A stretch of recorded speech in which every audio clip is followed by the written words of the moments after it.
random stop off at Urban Ore. Found a couple things.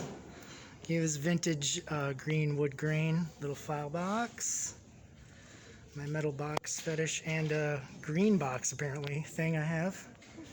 And then this wonderful little case with the broken handle. Might be just the right size for one of my old keyboards. My Sequential proone might just fit in this thing. It's got the middle one yet? It's like almost got like suitcase innards. It is. Well, so weird, right? Yeah. It is a suitcase. I want the whole set of suitcases like this. Can I have Beautiful. that? But we'll see if that fits, and I'm gonna definitely. This is a valiant effort on a handle restore, I have to say, but I think I can do better. But look at that, all steel and rivets. $50, but it's fair. She's all intact. Let's look at those hinges. You're like a magician's assistant right now. Yes. Well, that's what you signed up for, right? Yes. You are my magician assistant. What'd you do? Did you break it? No. Why'd you break it? I don't want it now. About to tackle the repair and refurbishment of the aluminum sheet vintage suitcase, soon to be a road case for my beloved proone. So let's see what we have to worry about with this thing. So first of all, on the top, we have the wonderful dodgy handle fix. So you can see this one mounting fixture for the handle is broken. And this one is just missing and replaced with a wing nut and some washers and rope. Now I did order a replacement vintage case handle, but if you think about it, you see these two posts are a certain amount apart, and then the same on this side, those two holes there for the posts are a certain amount apart, and then there's a certain space between the two sets of posts to hold the handle. So after very much research, I've got a vintage handle that is as close as I could get to these dimensions. So we shall see how lucky we are. Hopefully we won't have to do too much drilling, putting any more holes in it to make it work. But if we can get a good cosmetic and strong result at the end, whatever we got to do, we will do. Other flaw we got to take care of is this hatch has lost its rivet completely, flopping around in the breeze. So we'll find something to shore that up. We have one corner brace that's lost a rivet and is, again, flapping around. Get that secured down. And if we look on the top of the case, she's beautiful. Looks like someone was here before me. Did a little repair there. That's excellent work. That'll stay just like that. And then I think we have one missing here, even though this is still pretty solid on here. We'll get a fix for that too. Now if we look on the inside, we see how vintage suitcase inside has survived quite well. No nasty stains, no rips, no shredding threads knocking around, and the ties are still there. They're not even worn on the end, just crumpled. So what we want to do when we're lining this with foam, the 1-inch foam, is just cut the pieces as exact as we can so they all snug fit into place and won't tumble out. And we definitely want to avoid using any glues or screws or anything like that. So you can easily just pop the foam out and still have this wonderful vintage lining if you want that. You can see in the reflection, Kamlungko aluminum sheet made in Hong Kong. So the other thing to consider is if you look, say, at this handle, which we're definitely going to have to pull out of there and replace completely, the repair, quote unquote, that they did, of course, punched a hole through the fabric to mount on that little scrap back plate. So there's that hole. We can't do anything about that. But over on the other side, where we're going to have to fully probably grind off this guy and pull it out, we don't want to add any more holes to make the new ones. So what we're going to do is very carefully pry back the lining and get at the hardware that way. So therefore we're not putting any holes or screw heads sticking through. Again, same here where we have to kind of refit something in there. We'll peel that back real carefully. Okay, time to start the show. And we are tearing into the case upgrade, case fix of this vintage aluminum sheet suitcase that happens to fit my keyboard perfectly. So we're gonna make it into a worthwhile carrying case while not ruining any of the charm and the details of the suitcase part of it. What we're going to do is kind of start smallest to largest with these repairs and get the little details out of the way, and then start working toward the big stuff like lining it with foam, measuring and cutting all that, replacing the handle, which I have to admit I'm a little leery about because it's hard to find a perfect match. So there may be some drilling in the future, but until then, we are going to first replace a couple of these. You can see these rivets all the way along. There's one missing up in this corner here, right there, up there.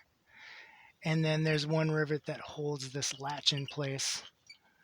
So now it just spins on the remaining rivet. So I pulled out the old bin of fasteners. And if you're like me, you don't have a lot of space. Everything kind of goes into one container like this. So one little quick shop tip for small spaces: if you have to dig through a bunch of screws and nuts and washers and bolts, and it's in a small space and you don't want to just chew your hand to ribbons doing it, just grab a small magnet and jam it in there, and then you can pull out clumps of them and you can kind of see what you got, dig through piles of it a little better that way. So that magnet stays in there. But I've already sorted through all that, saved you that agony, and we have two nuts and bolts that should work just perfect in the size rivet hole we have. One's a little bit longer, that'll go through the corner. There's a little bit more metal on the corner, so it needs to be a little longer. But the one on the front here, the shorter one, will work just fine. I'm going to resituate these things and get these placed in. Okay, we've got our little nut and bolt there. We're going to try and get in where that rivet popped out and reattach that. And luckily, the lining is already coming away right there. You can kind of see it. So I should be able to get behind there and hold the bolt or the nut and screw in the bolt and hold that sucker down. Get a nice tight fit.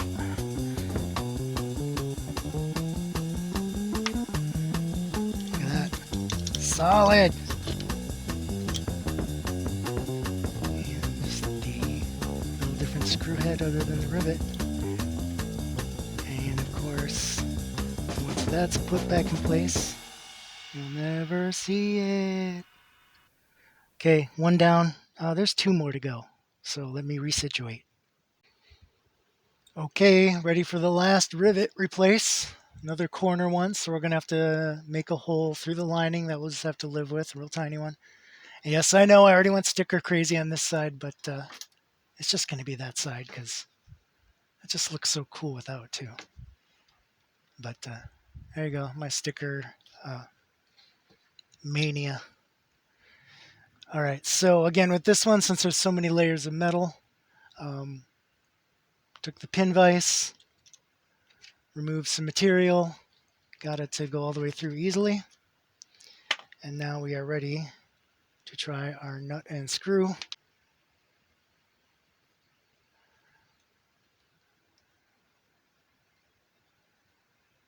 Another real tight fit, which is good. We just need to take a screwdriver to it.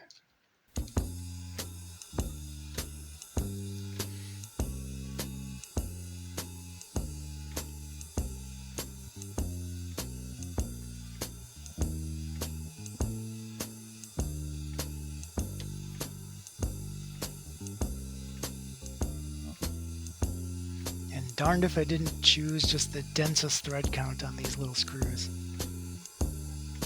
I'm about to turn my wrist right off.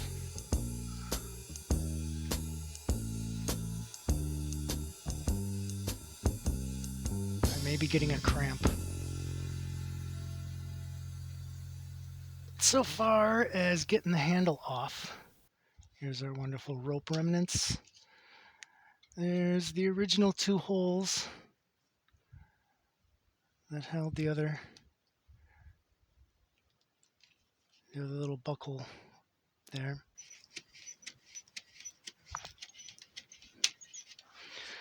Okay, so theoretically,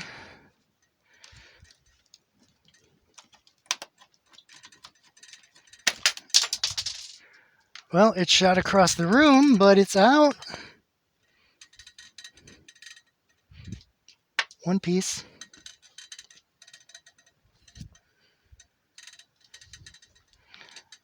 Well, damn, kitty. Let me find those pieces. We have removed the old hardware, and I drew in Sharpie. You can kind of see where the new handle mounts will go. And as I feared, the new drill holes are uncomfortably close to the original ones. But I think we can make it work, hopefully. Here is that new handle. See, it's heavy duty, stitched, like imitation leather with a cool gray color that goes really well.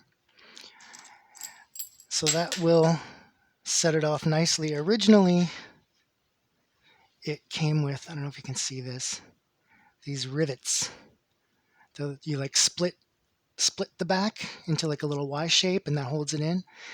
And I was going to use these, but the more I thought about it, these seem kind of like they won't hold that much stress or weight, which might have been part of the problem of the original case having similar problems.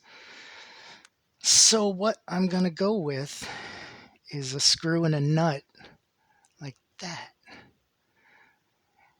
And since the screws I have are going to stick through the backside a little bit, I pulled out these chrome steel round-headed nuts, so there won't be a raw screw head on the inside to catch on any gear or your hands or even the foam when you put it in and out.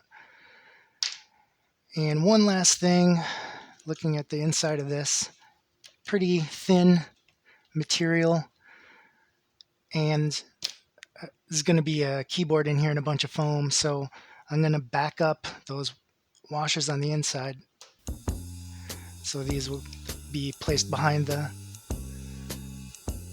steel of this and then underneath the rounded nut on the inside. So that'll give it a little more strength to hold weight instead of bowing this whole thing out into little chunks like that. So I'm about ready to drill this, and instead of grabbing the big old drill, we're just going to do a little delicate work with the Dremel with a drill bit that's a little on the small side, since I just sort of wanted to rather have too little taken out than too much. So I'm going to kick on this noisy little drill and come back when I am done.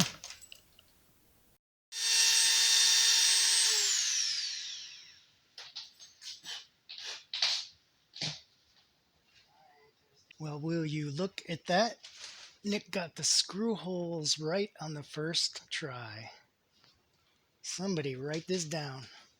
Anyway, handle's on there. We'll clean up the marker off here with some alcohol. And I was going to try and not have things visible on the inside because I could have buried them underneath this liner, but I ended up wanting to add that structure. And not only that, it makes this serviceable in the future if this handle ever fails. This is all pretty straightforward. And I actually think it looks pretty nice with the hardware kind of securing the lining in. So we got the washers and the round head nuts. And that is not going anywhere for the foreseeable future and can carry my keyboard in style. That is all the hardware finished. There's the foam. There's the calculations. Here we go.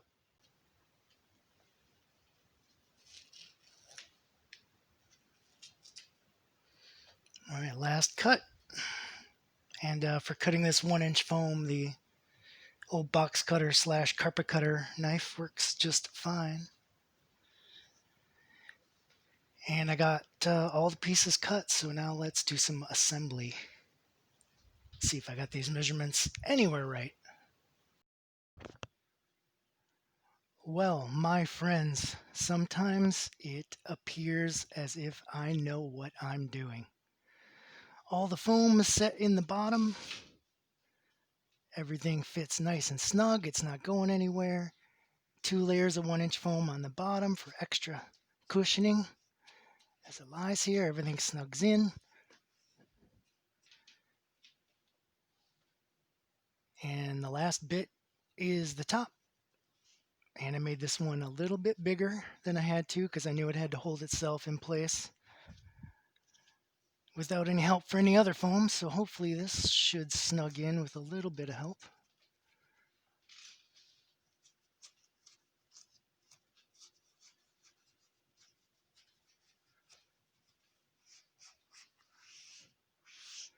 Oh my goodness. Tight as a drum. And I would crawl in here and go to bed if I could. So my measurements work. The foam looks great. The final test, oh boy, I hope this works, is the whole reason we bought it. And that is a carrying case for the proone. Come on, come on, come on, come on, come on. Nope, cord, nope. Oh, dang. Look at that. A match made in heaven. Well, I am calling this a win, a success.